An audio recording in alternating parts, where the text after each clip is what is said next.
Oh man, I go weak in the knees for an egg like this.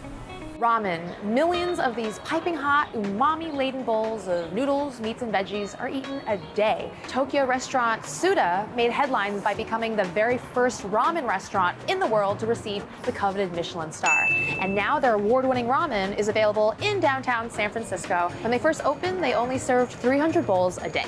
So let's find out why this soba is so popular.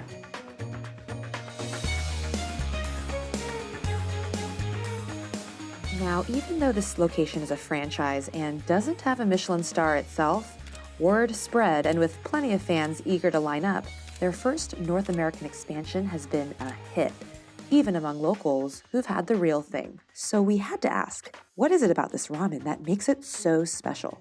So when I first took a sip of the truffle ramen, I thought that the broth was really delicious. It was the same complexity as the one that we had in Japan. You know, the egg was cooked perfectly, the noodles were really good. I would say that Suda in San Francisco is just as good, especially if we're comparing the truffle ramen. What's the difference between ramen and soba? So soba is a term that's used interchangeably in the context of ramen. We want to keep the flavors of Japan, kind of bring that over, and we want to bring as much authenticity as we can using Japanese ingredients. Say something like 60 to 70% of our ingredients are imported from Japan. So everything on your menu here really is inspired or the same recipe as what is served in Japan that got the Michelin star. Sushi Japan's kind of like the R&D bed. It's his main dish that he was awarded for, is the shoyu soba. It's got truffles in it. That first slurp is just the truffliness, the umami-ness of the soup. I think it was a perfect replication of Suda Japan. I live in Japan more than 50 years. I have had best soba in the United States here. Here's how they make their famous Achitama shoyu ramen. So we start with a hot bowl, very hot bowl. So this is chicken oil, and we skim this from when we make chicken stock. This adds the fat to the dish, the oils that go on the top, and then when you pull the ramen up, it coats every strand. It gets a little better mouthfeel. It's not sticky, it's just slippery kind of thing. This is the main salt component of the ramen. We call it tare. It is brewed for 2 years, barrel aged, and from here we start doing our noodles. This is an infrared thermometer. It's an infrared thermometer to check our temperatures. Gosh, so precise. We heat it up for order. So our noodles are made by us off-site. We drop it in, we start the timer. So when we pour this direction and we kind of show it off. We shake the residual water off. If there's too much water on the noodles, it's gonna dilute the soup. To kind of coat that chicken oil that we have on top onto each strand. This is our hosaki menma, this bamboo. It's just the very tips of the shoots, so they're very tender. Some green onions, and then this is our truffle sauce. Each bowl is finished off with the sauce. Drop an egg in there. Time to eat. It is.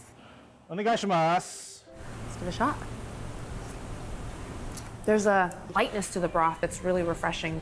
The fat here really comes in the truffle, and you can really taste it. The broth has a really earthy, maybe a smoky flavor.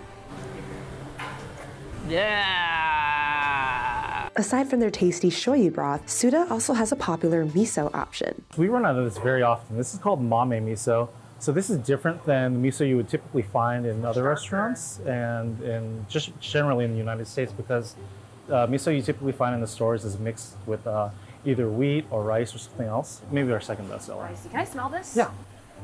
Oh, that's funky. Crystal, how about you try this one? Yeah, baby. And then make sure the soup is nice and hot. Drop it on top and fluff it out so they're not sticking together. And then you want to give it a stir as soon as it drops. Okay. Once this breaks down, all the vegetables, all the seaweed, all that stuff breaks down into the broth, and it's actually like part of it pureed into it. It smells richer, it's creamier. This broth is outstanding. I really think I could just have the broth with some rice and be really, really happy. And the chashu, I love how they slice this really thinly. It reminds me of deli meat a little bit. The pork chashu takes 2 days. It's cured overnight and then slow roasted. Then it's marinated again in its mother chashu sauce, kept since day one and recooked with each batch. And it's just a really, really nice amount of surface area to get at that flavor, for you to feel and get that broth with every bite. It's tender. That is the perfect egg. Pork trotters. Legs.